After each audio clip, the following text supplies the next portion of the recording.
ગૃહ રાજ્યમંત્રી હર્ષ સંઘવીના પિતા રમેશભાઈ સંઘવીનું આજરોજ દુઃખદ અવસાન થયું છે। તેમની અંતિમ યાત્રા સાંજે 5 વાગે તેમના નિવાસ સ્થાને ધરમ પેલેસ પાર્લે પોઈન્ટથી નીકળીને ઉમરા રામનાથ ગેલા સ્મશાન પહોંચી હતી। ગૃહ રાજ્યમંત્રી હર્ષ સંઘવીના પિતા રમેશચંદ્ર સંઘવીનું નિધન થયું છે। લાંબા સમયથી બીમાર રમેશચંદ્ર સંઘવીએ હોસ્પિટલમાં અંતિમ શ્વાસ લીધા હતા।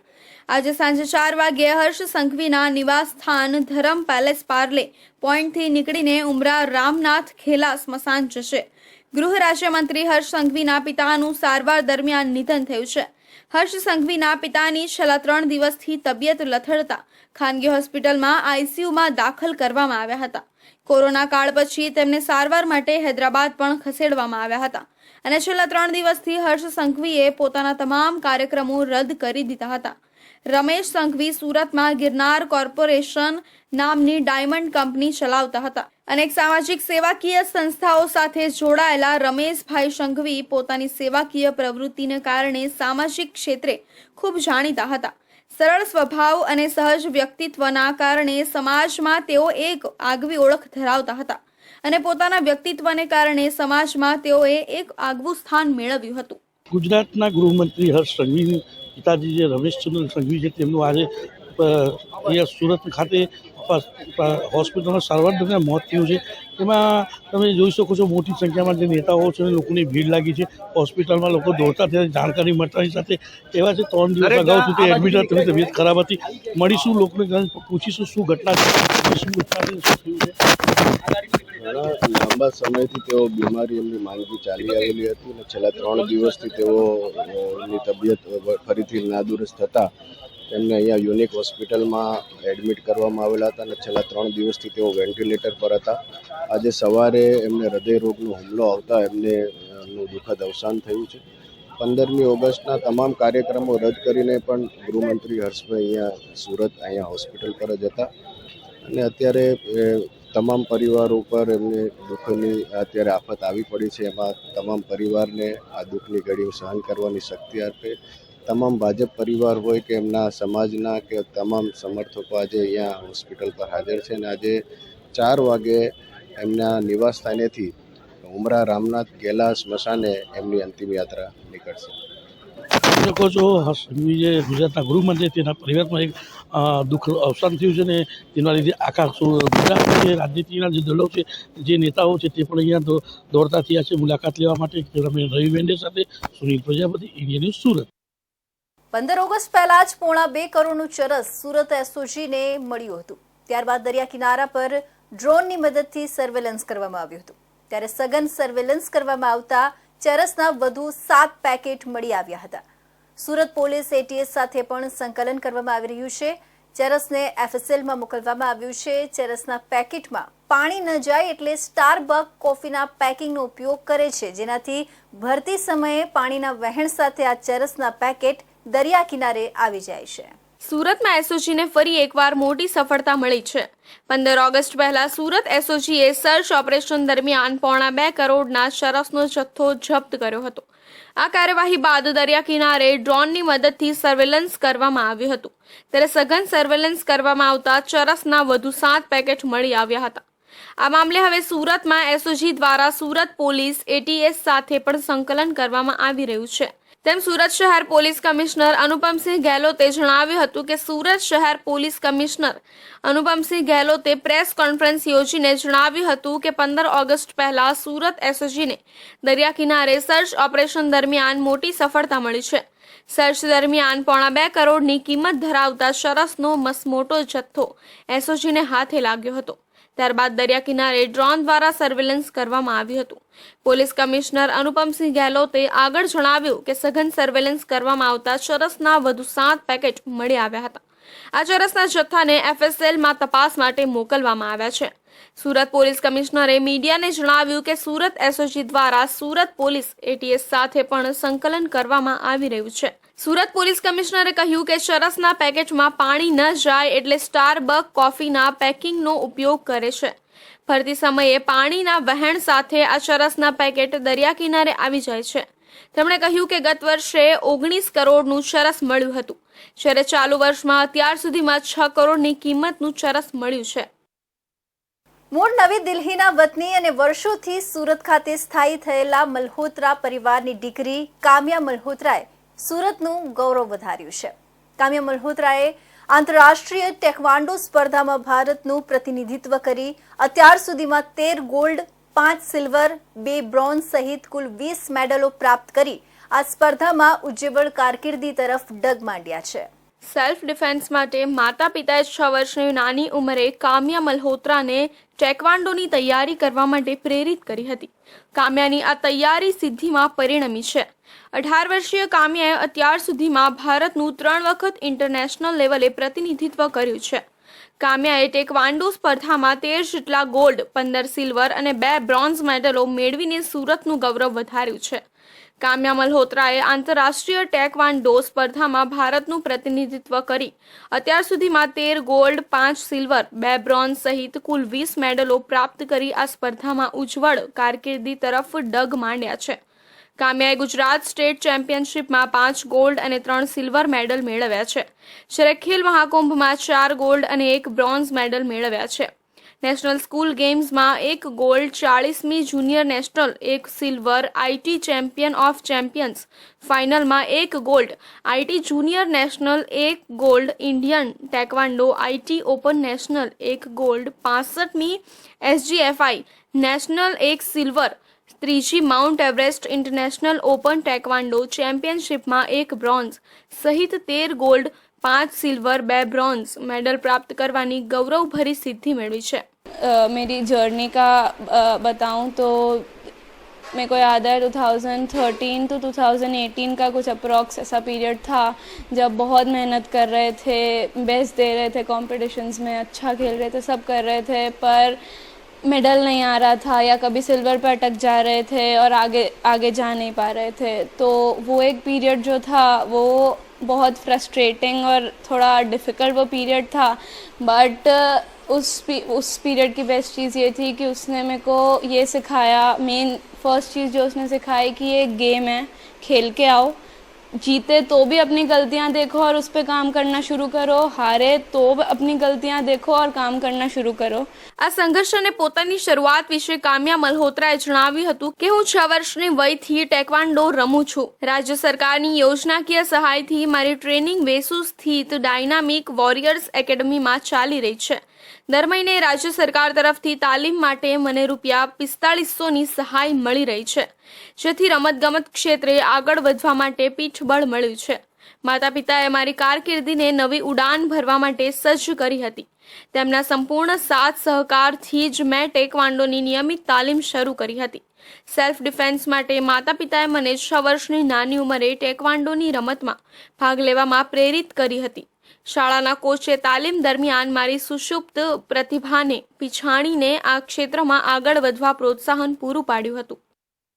તો કોલકાતાની મહિલા તબીબ સાથેની બળાત્કાર અને હત્યાની ઘટનાના વિરોધમાં શહેરની 325 ખાનગી હોસ્પિટલના 4000થી વધુ તબીબો શનિવારે બંધ પાડી ઘટનાનો વિરોધ નોંધાવ્યો હતો, જેને કારણે 1000થી વધુ ઓપરેશન અટકી ગયા હતા. શુક્રવારે સિવિલ સ્મીમેરના તબીબો હડતાલ પર ઉતરતા દર્દીઓની કતાર જોવા મળી હતી, જેમાં પણ સિવિલમાં બળેવની રજા મુદ્દે ડીનની વિરુદ્ધમાં ચોથા વર્ગની મહિલા કર્મચારીઓ પણ હડતાલમાં જોડાઈ હતી.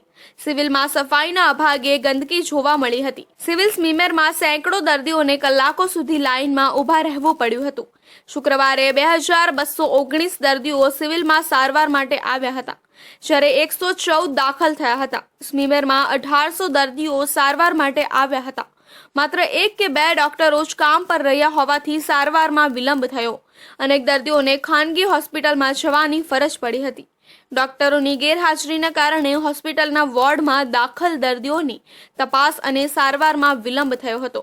ઇન્ડિયન મેડિકલ એસોસિએશન IMA પણ શનિવારે સવારે 6 વાગ્યાથી 24 કલાકની હડતાલની જાહેરાત કરી છે. શહેરના તમામ તબીબો પ્રતીક હડતાલ પાડીને કોલકાતાની ઘટના સામે વિરોધ નોંધાવશે અને આ સમય દરમિયાન ફક્ત ઇમરજન્સી સેવાઓ જ ચાલુ રહેશે. જ્યારે 17મીએ સવારે 9 વાગ્યે નવી સિવિલના ઓડિટોરિયમ ખાતે સંસ્થાની સામાન્ય સભા મળશે અને ત્યારબાદ સવારે 10:30 કલાકે કલેક્ટર ઓફિસ સુધી એક રેલી યોજીને કલેક્ટરને આવેદન આપી તબીબોની સુરક્ષા માટે માંગણી કરાશે. આ રેલીમાં 500થી વધુ તબીબોએ જોડાશે એવું એસોસિએશને ઉમેર્યું હતું. કોલકાતામાં મહિલા ડૉક્ટર સાથે રેપ વિથ મર્ડરની ઘટનાએ આખા દેશમાં ડૉક્ટરો દ્વારા વિરોધ રેલીઓનું આયોજન કરવામાં આવ્યું છે. જ્યારે આજના રોજ સરકારી હોસ્પિટલ પછી પ્રાઇવેટ ડૉક્ટરો પણ આમાં જોડાયા છે અને મોટી સંખ્યામાં તમે જોઈશું સુરતના જે સુરત વિસ્તારમાં જે ડૉક્ટર એસોસિએશન છે એ લોકોએ મોટી સંખ્યામાં અહીંયા જોડાયા છે અને અહીંયા લોકો ભેગા થયા છે. આ મિટિંગ પછી એમની રેલી કરવાનું આયોજન છે અને આપણે મળીશું. અહીંયા ઘણા લોકો જોડાયા છે તેમના સાથે વાત કરીશું. જી, શું ઘટના છે, શું માંગણી છે, શા માટે તમારે આજે બધા અહીંયા ઉભા રહ્યું? કલકત્તામાં જે દુઃખદ ઘટના બની છે કે જે રેસિડેન્ટ ડૉક્ટરની સાથે મર્ડર અને રેપ અને એના પાછળ ઘણા બધા ક્રિમિનલ્સ છુપાયેલા હતા, એના માટેની વિરોધમાં આઈએમએ હેડક્વાર્ટરથી જે સૂચના આપી એના અનુસંધાને વિરોધ માટે અને જે કંઈ જરૂરી કાર્યવાહી કરવાની હોય એના માટેની આ પ્રોગ્રામ છે. જોઈ શકો છો જે ડૉક્ટરો છે એ જોડાયા છે ને એ લોકોની માંગણી છે કે જે ઘટના છે એ ઘટના બીજી વાર ના બને ને આ દાખલો બેસે ને મૃતકને વહેલી તકે ન્યાય મળે તેવી માંગણીઓ છે. આપણી સાથે ઘણા મહિલા ડૉક્ટરો છે, એમની સાથે વાત કરીશું. શું ઘટનામાં શું માંગણી છે સરકાર સાથે આજે તમે એકજૂટ થયા? એકચ્યુઅલી મને એવું લાગે છે કે જ્યારે ફિમેલ તબીબની રાત આવે છે અને એ લોકો એજ્યુકેશન માટે કોઈ પણ ઇન્સ્ટિટ્યૂટમાં કામ કરે છે, એમને માટે સેફ અને સુરક્ષિત એટમોસ્ફિયર પ્રોવાઈડ કરવું એ ફોરમોસ્ટ ઇમ્પોર્ટન્ટ છે. એમની સિક્યોરિટી નંબર 1 પર હોવી જોઈએ, બિકોઝ એ લોકો જ ભવિષ્યના ફ્યુચર નાગરિક છે અને જ્યારે એ લોકો પોતાનું કરિયર બનાવવા માટે હોસ્પિટલમાં કામ માટે આવે છે ત્યારે એમની સેફટી અને સુરક્ષા એ ગવર્મેન્ટની નંબર 1 પ્રાયોરિટી હોવી જોઈએ. જે ડૉક્ટરો છે તેમની પાસે એક જ વસ્તુ છે કે અમને ન્યાય મળે, જે વસ્તુ છે તેને ન્યાય મળે, તેના માટે સારામાં સારા પગલાં લેવા મને બીજી આવી ઘટના કોઈ થાય ના તેના માટે બધો વિચાર જોઈએ. અહીંયા જે શિક્ષિકા અહીંયા ડૉક્ટરો ભેગા થયા છે તે હાલ પ્રેક્ટિસ કરે છે તેવા ડૉક્ટરો પણ છે અને મોટી સંખ્યામાં લોકો જોડાયા છે. આ લોકોની માંગણી છે કે આ જે ઘટના બની છે તે ઘટના આવી બીજી વાર ના બને, તે સ્થાને જે ન્યાય મળે અને સરકાર આવા લોકો પર એક્શન લે કે બીજી વાર એવો દાખલો બેસવો જોઈએ કે આવી કોઈ ઘટના કરવા પહેલાં લોકોએ 100 વાર વિચારવું જોઈએ. કેમેરામેન રવિ વેન્ડર સાથે સુનિલ પ્રજાપતિ, ઇન્ડિયન ન્યૂઝ, સુરત. તો આ તરફ કોલકાતામાં ટ્રેની તબીબ સાથે બળાત્કાર હત્યાની ઘટનાને લઈને દેશભરમાં આક્રોશ છવાયો છે અને આક્રોશ વધુ ને વધુ વધી રહ્યો છે. ત્યારે કોલકાતાની આરજીકર મેડિકલ કોલેજમાં ટ્રેની ડોક્ટર પર બળાત્કાર અને હત્યાના વિરોધમાં દેશભરમાં વિરોધ પ્રબળ બન્યો છે, જેના વિરોધમાં ભારતીય જનતા પાર્ટી, દાદરાનગર હવેલી અને દમણ દીવ પ્રદેશ મહિલા મોરચા દ્વારા વિરોધ રેલી કાઢવામાં આવી હતી. પશ્ચિમ બંગાળના કોલકાતાની આરજીકર મેડિકલ કોલેજમાં એક જુનિયર મહિલા ડોક્ટરની ઘાતકી અને અમાનવીય ઘટના વિરુદ્ધ આ શાંતિપૂર્ણ વિરોધ માર્ચમાં દમણ જિલ્લાની મહિલા ડોક્ટરો, મેડિકલ કોલેજના વિદ્યાર્થીઓ અને મહિલા મોરચાના કાર્યકરોએ ભાગ લીધો હતો. મોટી સંખ્યામાં હાજર રહ્યા હતા. આ પ્રસંગે રાજ્ય મહિલા મોરચાના પ્રમુખ સિમ્પલબેન કાટેલાએ જણાવ્યું હતું કે પશ્ચિમ બંગાળમાં એક મહિલા તબીબ સાથે બનેલી આ દુર્ભાગ્યપૂર્ણ ઘટનાને અમે સખત શબ્દોમાં વખોડ્યા છીએ અને મહિલા મુખ્યમંત્રી મમતા સરકારના અસંવેદનશીલ વર્તનને વખોડીએ છીએ. નિંદ્રાહીન પશ્ચિમ બંગાળ સરકારની ચેતનાને જગાડવાનું કામ ભાજપ મહિલા મોરચા દ્વારા દેશભરમાં પ્રતિકારાત્મક શાंतिपूर्ण कैंडल मार्च काढ़ीने करवामा आवी रह्यु छे. बेसिकली कोलकाता में आरजीकर मेडिकल कॉलेज में एक 31 year old chest medicine department की सेकेंड ईयर रेजिडेंट जो है वो बहुत ही बुरे हालत में पाई गई डेड. बाद में पता चला कि she was raped and murdered brutally. ये इंसिडेंट जो है ये हेल्थ केयर वर्कर्स की सेफ्टी के ऊपर एक बहुत बड़ा कमेंट है, जिससे पूरे वेस्ट बंगाल के residents doctors are protesting and साथ में पूरे देश के डॉक्टर्स उनको सॉलिडारिटी दे रहे हैं. हमने भी ये कैंडल मार्च इसीलिए निकाला है क्योंकि हम उन डॉक्टर्स को अपना सॉलिडारिटी देना चाहते हैं. हम बोलना चाहते हैं कि उनका जो डिमांड है कि हेल्थ वर्कर की सेफ्टी के लिए एक सेपरेट एक्ट हो, सेंट्रल प्रोटेक्शन एक्ट हो, हॉस्पिटल्स में हेल्थ वर्कर की सेफ्टी के लिए जो मेजर्स करना है, ये सब डिमांड्स में हम भी उनको ज्वाइन करते हैं और उनके ये जो प्रोटेस्ट है, स्ट्रगल है, उसमें हम उनको सपोर्ट करना चाहते हैं. આજની વિરોધ પદયાત્રામાં ભાજપ પ્રદેશ પ્રમુખ દીપેશ ટંડેલ, દમણ જિલ્લા ભાજપ પ્રમુખ અસ્પી દમણિયા, ભાજપ પ્રદેશ ડોક્ટર સેલ પ્રમુખ ડોક્ટર વિજલ કાપડિયા, પૂર્વ દમણ નગરપાલિકા પ્રમુખ સોનલબેન પટેલ, પ્રદેશ મહિલા મોરચા મહામંત્રી દીપાલી સહિતના આગેવાનો ઉપસ્થિત રહ્યા હતા. બેન શાહ સહિત મોટી સંખ્યામાં બહેનો ઉપસ્થિત રહ્યા હતા. મહિલા ડોક્ટર સાથે રેપ બાદ હત્યાની ઘટનાથી દેશભરમાં તેના પડઘા પડી રહ્યા છે. દેશના ખાનગી અને સરકારી ડોક્ટરો વિરોધ પર ઉતર્યા છે અને પોતાની કામગીરીથી અળગા રહેવાનો નિર્ણય કર્યો છે. ફક્ત ઇમરજન્સી સેવાઓ જ શરૂ રાખવામાં આવી છે, ત્યારે આ વિરોધનો સૂર સુરત સિવિલ હોસ્પિટલમાં પણ પહોંચ્યો છે. કોલકાતાની આરજીકર મેડિકલ કોલેજની મહિલા ડોક્ટર સાથે દુષ્કર્મ હત્યાની ઘટનાને પગલે સમગ્ર દેશમાં ઘેરા પ્રત્યાઘાતો પડ્યા છે, જેના લીધે સુરત શહેરમાં સહિતના તમામ ડોક્ટરો દ્વારા મહિલા ડોક્ટર અને તેના પરિવારને ન્યાય મળે તથા આરોપીને કડક સજા થાય તે માટે વિરોધ નોંધાવવામાં આવી રહ્યો છે. જોકે નવી સિવિલ અને સ્મીમેર હોસ્પિટલના રેસિડેન્ટ સહિતના ડોક્ટરોએ આજે બીજે દિવસે પણ હડતાલ યથાવત રાખી કાળા કપડાં પહેરી વિરોધ નોંધાવ્યો હતો. આ સાથે આઈએમએ સહિત મેડિકલને વિવિધ એસોસિએશન તથા પેરામેડિકલ સ્ટાફ સહિતની સંસ્થાઓ દ્વારા રેલી કાઢવામાં આવી હતી. કોલકાતામાં હોસ્પિટલમાં મહિલા ડોક્ટર્સ પર થયેલ દુષ્કર્મ અને હત્યા જેવા જઘન્ય અપરાધને પગલે ઇન્ડિયન મેડિકલ એસોસિએશનની સુરત બ્રાન્ચ દ્વારા શનિવારે સવારે તારીખ 18મી સવાર સુધી સુરત શહેરના તમામ ડોક્ટરો એક દિવસ 24 કલાક પ્રતીક હડતાલ પાડીને વિરોધ નોંધાવશે અને ડોક્ટરો પોતાની બધી મેડિકલ સર્વિસ બંધ રાખશે.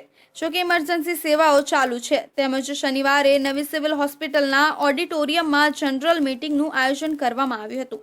ત્યારબાદ સવારે આઈએમએ સહિત વિવિધ ડોક્ટરો એસોસિએશનના 500થી વધુ ડોક્ટરો અને પેરામેડિકલ સ્ટાફ સહિતના લોકો એકત્ર થઈને નવી સિવિલ ખાતેથી રેલી કાઢીને કલેક્ટરને આવેદનપત્ર આપવામાં આવ્યું હતું. રેલી થકી ડોક્ટરો દ્વારા પીડિતા ડોક્ટરને ન્યાય આપવાની અને ગુનેગારને કડકમાં કડક સજા થાય તેવી માંગણીઓ કરવામાં આવી હતી. નવી સિવિલ અને સ્મીમેર હોસ્પિટલમાં આજે બીજે દિવસે પણ રેસિડેન્ટ ડોક્ટર સહિતના ડોક્ટરોએ કાળા કપડાં પહેરી વિરોધ પ્રદર્શન કરી હડતાલ યથાવત રાખી હતી અને પોતાના કામથી અળગા રહ્યા હોવાથી દર્દીઓને હાલાકીઓનો સામનો નહીં કરવો પડે તે માટે બંને હોસ્પિટલ ટીચર્સ डॉक्टरों सहितना सीनियर डॉक्टरों ओपीडी में फर्ज बजावी रहा है। कोलकाता के मर्डर विद रेप की घटना के बाद डॉक्टर के साथ जो घटना बनी पूरे देशव्यापी आंदोलन शुरू हो गए।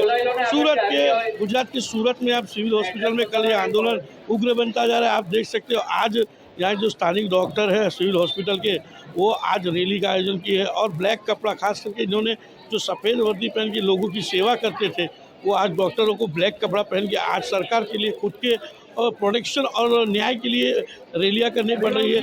ये इनका बहुत ही विरोध है और ये आंदोलन किस हद तक जाएगा और कैसे होगा इसके बारे में बात करते हैं। यहाँ के लोकल डॉक्टर जो इन लोग साथ जुड़े हुए हैं। जी सर, क्या क्या मांगे हैं और आज क्या क्या काम होगा आपके विरोध प्रदर्शन, किस तरह का विचारधारा रही है? आज हमने ब्लैक कलर के कपड़े पहनकर एक ब्लैक डे का आयोजन किया है। मतलब कि सभी काले कपड़े पहनकर ये विरोध दर्शाने वाले हैं कि हमारी सिक्योरिटी बढ़ानी चाहिए, हम सेफ फील नहीं कर रहे। और मोस्टली गर्ल्स जो फीमेल रेसिडेंट है वो, और आज लॉयर आके हमें एक लेक्चर देने वाले सेक्सुअल हैरेसमेंट के बारे में। फिर हम एक मार्च करके कैंपस के अंदर ही रेसिडेंट डॉक्टर्स, सूरत के रेसिडेंट डॉक्टर्स कैंपस के अंदर ही रैली करेंगे। सकते हो डॉक्टर जो यहाँ जुड़े हैं उनकी मांग है सरकार के पास के डॉक्टर के सबको न्याय तो मिलना ही चाहिए, लेकिन जो महिला वर्ग है उनके साथ भी अन्याय ना हो, उनके लिए भी न्याय, वो आज़ाद होकर रह सके, इस तरह की कोई घटना दोबारा ना घटे, ऐसी मांग है। कि मैं रवि वेंदे के साथ सुनील प्रजापति, इंडिया सूरत। તાપી જિલ્લાના વડા મથક વ્યારા ખાતે કોલકાતામાં બળાત્કારની ઘટનાને લઈને ગુસ્સો જોવા મળી રહ્યો છે, ત્યારે મેડિકલ એસોસિએશન દ્વારા જિલ્લા કલેક્ટરને આવેદનપત્ર આપવામાં આવ્યું હતું। કોલકાતામાં મહિલા તબીબ સાથે થયેલ દુઃખદ ઘટનાના પડઘા દેશભરમાં પડી રહ્યા છે, જેને અનુલક્ષીને ઇન્ડિયન મેડિકલ એસોસિએશન સહિતના અન્ય મેડિકલ એસોસિએશન હેઠળ તબીબોની સુરક્ષા અને કોલકાતાની ઘટનામાં પીડિતાને યોગ્ય ન્યાય મળે અને આરોપીને સખત સજા થાય તે ઉદ્દેશ્યથી જિલ્લા કલેક્ટરને આવેદનપત્ર આપવામાં આવ્યું હતું। આ વેળાએ મહિલા તબીબ સહિતના આરોગ્ય સાથે જોડાયેલ લોકોની સુરક્ષા વધારવામાં આવે અને ભવિષ્યમાં કોલકાતાની ઘટનાનું પુનરાવર્તન ન થાય તે ઉદ્દેશ્યથી આવેદનપત્ર આપવામાં આવ્યું હતું। અમારી સાથે આજે Indian dental association, Indian association of physiotherapy, Gujarat in service doctor association અને Gujarat medical officers class 2 associations ભેગા થયા છે અને અમે બધા આજે કલકત્તામાં જે પણ દુઃખદ ઘટના બની છે એના વિરોધમાં ભેગા થયા છે।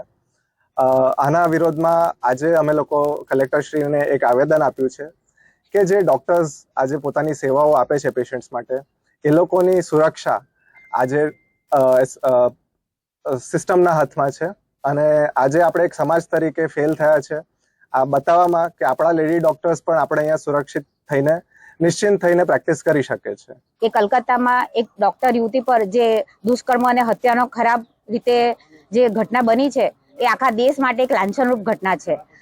અમે આજે ભેગા થયા એઝ અ ડૉક્ટર નથી, પણ અમે એક મહિલા તરીકે એક તમને અપીલ કરવા માંગીએ છીએ કે આવા ગુનાઓ, આવી હત્યાઓ, આવા ક્રાઇમ દેશભરમાં વારંવાર બનતા જ રહે છે અને રોજે દાડે બનતા રહે છે. અડધા તો પ્રકાશમાં પણ નથી આવતા. તો આવી ઘટનાઓ જે પ્રકાશમાં આવે છે, પોલીસ સુધી રિપોર્ટ થાય છે, આવી બધી ઘટનાઓમાં તાત્કાલિક નિર્ણયો લેવાય, તાત્કાલિક સજા નક્કી થાય અને સજા પર તાત્કાલિક અમલીકરણ થાય, એ અમારી અપીલ છે. એક મહિલા તરીકે અમારી પણ ડિગ્નિટી છે જે સમાજમાં સચવાવી જોઈએ. એક મહિલા રાતે રસ્તા પર નીકળે તો એને એની સેફટી માટે બેફિકર હોય એ રીતની એક પ્રોવિઝન સરકારશ્રીએ પ્રોવાઈડ કરવી જોઈએ. સાથે કસૂરવારોને સખ્ત સજા થાય તેવી પણ આવેદનમાં માંગ કરવામાં આવી હતી. મેડિકલ એસોસિએશન દ્વારા તાપી જિલ્લામાં ઇમરજન્સી સેવાઓ ચાલુ રાખીને ઓપીડી સેવા બંધ રાખી વિરોધ કરવામાં આવશે. બારડોલીના ઉમરાખ ગામ ખાતે અપહરણની ઘટના બની હતી. પ્રેમ લગ્ન કરનાર યુવકના પિતા અને બહેનને પ્રેમ લગ્ન કરનાર યુવતીના પરિવારજનોએ અપહરણ કરી મારી જાનથી મારી નાખવાની ધમકી આપી રાજસ્થાન લઈ જઈ રહ્યા હતા. જોકે બારડોલી રૂરલ પોલીસ અને જિલ્લા એલસીબીની ટીમે ગણતરીના કલાકોમાં આરોપીઓને ઝડપી પાડી ભોગ બનનારને છોડાવી લીધા હતા. અપહરણકારોને જેલના સળિયા પાછળ ધકેલી દીધા હતા. સુરત જિલ્લાના ઉમરાખ ખાતે ગઈકાલે સાંજના સમયે એક અપહરણની ઘટના બની હતી. બારડોલી નજીક આવેલા બામણી ગામના એક પરિવારના યુવકે 1 વર્ષ પહેલા મૂળ રાજસ્થાનના રહેવાસી અને હાલ બારડોલી તાલુકામાં રહેતા રાજસ્થાની પરિવારની યુવતી સાથે પ્રેમ લગ્ન કર્યા હતા. જોકે યુવતીના પરિવારને આ મંજૂર ન હતું અને યુવતીનો પરિવાર અવારનવાર યુવતીને પરત માંગી રહ્યા હતા. ગઈકાલે સાંજના સમયે યુવકના પિતા અને બહેન બારડોલીના ઉમરાખ ગામે આવેલા એક મોલમાં ખરીદી કરવા માટે આવ્યા હતા. જ્યાંથી યુવતીના પરિવારના 4 સભ્યોએ અર્ટિગા કારમાં યુવકના પિતા અને બહેનનું અપહરણ કરી લીધું હતું અને તેઓને ઢોરમાર મારી રાજસ્થાન લઈ જઈ હત્યા કરી નાખવાની ધમકી આપી હતી. 15મી ઓગસ્ટના દિવસે અમે ઝંડો ફરકાવવા ગયેલા સવારે 10:30. ઝંડો ફરકાવ્યા બાદ ઘરે ગયા અને ઘરથી ટ્રોમા સેન્ટરના બાજુમાં મેક્સ શોરૂમમાં કપડાં લેવા માટે બાબેન કપડાં લેવા માટે ડિસ્કાઉન્ટના હિસાબે ગયેલા હતા. ત્યાંથી રિટર્ન થતાં અમારા જે જૂની અદાવતવાળા જે માણસો હતો તે અમારા પીછો કરી રહેલા હતા ને એમને પકડીને રોડ પર જ મારવા લાગ્યા હતા. મને લાકડીના એના દંડાના લીધે બહુ જ મારેલું છે અમને. ત્યાર પછી અમને તો કિડનેપ કરીને એ લોકો લઈ ગયા હતા. અપહરણની ઘટનાની જાણ યુવકને થતા યુવકે તરત જ બારડોલી રૂરલ પોલીસ મથકે જાણ કરતા પોલીસ હરકતમાં આવી હતી અને જિલ્લા એલસીબી તેમજ એસઓજીને જાણ કરી ચારે તરફ નાકાબંધી ગોઠવી દીધી હતી. આરોપીઓ જે તરફ અપહરણ કરીને લઈ જતા હતા એ તરફ માંગરોળના ઝંખવાવથી નર્મદા જિલ્લાના નેત્રંગ માર્ગ પરથી અપહરણકારો જિલ્લા એલસીબીની ટીમે ઝડપી લીધા હતા અને તમામને બારડોલી પોલીસ મથકે લાવવામાં આવ્યા હતા. અપહરણકારોએ ભોગ બનનાર યુવકના પિતા અને બહેનને મારતા બંનેને હાલ બારડોલી સારવાર અર્થે ખસેડવામાં આવ્યા છે. પોલીસે અપહરણની ઘટનામાં વાપરવામાં આવેલી આર્ટિગા કાર કબજે લીધી છે અને સમગ્ર ઘટનામાં પોલીસ આગળ તપાસ કરી રહી છે. બારડોલી રૂરલ પોલીસ સ્ટેશનના ઉમરાખ ગામની હદમાં મેક્સ મોલ પાસે આ કામના ફરિયાદીના પતિ અને પુત્રીનું કેટલાક લોકોએ ગાડીમાં અપહરણ કરીને લઈ ગયેલા છે એવી હકીકત બારડોલી પોલીસ સ્ટેશનમાં મળેલી. જે આધારે બારડોલી પોલીસના police sub inspector Shri MJ Rathod સાહેબે તાત્કાલિક ફરિયાદીની ફરિયાદ લઈ આગળની કાર્યવાહી ચાલુ કરેલી અને તાત્કાલિક અમને જાણ કરતા આરોપીઓને જે દિશામાં ભાગેલા તે દિશામાં ટીમો મોકલી અને વર્કઆઉટ કરાવતા તેમનો ફિલ્મી ઢબે એલસીબી પોલીસ અને બારડોલી પોલીસે સંયુક્ત રીતે પીછો કરતા ઝંખવાવના નેત્રંગ રોડ ઉપરથી બંને ભોગ બનનારો સાથે પકડાઈ ગયેલા. પ્રેમ લગ્ન કરનાર યુવક અને યુવતીના પરિવાર વચ્ચે લાંબા સમયથી ખટરાગ થતો હતો જે આખરે એક ગંભીર ગુનો કરવા માટે પ્રેરિત થયો હતો. અને યુવતીના પરિવાર દ્વારા આ ગુનાને અંજામ આપવાની કોશિશ કરવામાં આવી હતી, જેને લઈને હવે યુવતીના પરિવારને આ ગુનાની સજા પણ ભોગવવી પડશે. તો એબીવીપી દ્વારા સરકારી અને અર્ધ સરકારી લો કોલેજોમાં પ્રવેશ પ્રક્રિયા ચાલુ કરવા એબીવીપીના કાર્યકરોએ રેલી કાઢી કલેક્ટર કચેરીમાં સૂત્રોચ્ચાર કરી આવેદનપત્ર આપ્યું હતું.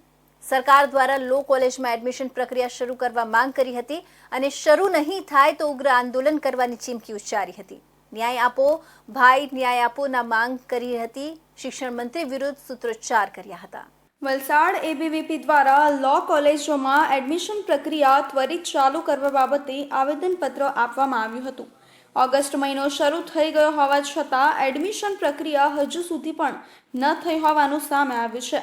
તેમજ ઘણી કોલેજોમાં બાર કાઉન્સિલના ધારાધોરણ મુજબ પ્રાધ્યાપકોની ભરતી ન કરવામાં આવી, સાથે જ સરકાર દ્વારા પ્રતિ વિદ્યાર્થીને આપવામાં આવતી ગ્રાન્ટમાં વધારો કરવામાં આવે તેવી માંગ સાથે આવેદનપત્ર આપવામાં આવ્યું હતું. આજે અમે સરકારી અને અર્ધ સરકારી જે લો કોલેજો છે ગુજરાતભરમાં, એમાં પ્રવેશ હજુ સુધી ચાલુ નથી થયો. એના માટે આ કલેક્ટરશ્રીને આવેદનપત્ર આપ્યું છે. વિષય એવા છે કે ગત વર્ષે પણ પ્રથમ વર્ષમાં લો કોલેજોમાં એડમિશન પ્રક્રિયા શરૂ મોડી કરવામાં આવી હતી. ત્યારે પણ અભાવિક પ્રાંત પ્રતિનિધિઓએ શિક્ષણ મંત્રીને સક્ષમ રજૂઆત કરી પ્રવેશ ચાલુ કરાવ્યું હતું. આ વર્ષે જોવા જઈએ તો અર્ધ સરકારી અને સરકારી લો કોલેજની હાલત એકદમ દયનીય થઈ ગઈ છે અને હજુ સુધી એડમિશન ચાલુ કરવામાં નથી આવ્યા. તો એના માટે અમે રજૂઆત કરી છે. બાર કાઉન્સિલ દ્વારા બનાવવામાં આવેલા કડક નિયમોને કારણે પણ એડમિશન પ્રક્રિયામાં અડચણ આવતી હોય, જેને લઈને તાત્કાલિક ધોરણે આવી અડચણનો દૂર કરવામાં આવે તેવી એબીવીપી દ્વારા માંગ કરાઈ હતી. જિલ્લા કલેક્ટરને આવેદનપત્ર પાઠવીને તાત્કાલિક ધોરણે એડમિશન ચાલુ થાય તેવી માંગ કરાઈ હતી. તો આ હતા સુરત બુલેટિનના મહત્વના સમાચાર. નવા સમાચાર માટે જોતા રહેજો ઇન્ડિયા ન્યૂઝ ગુજરાત.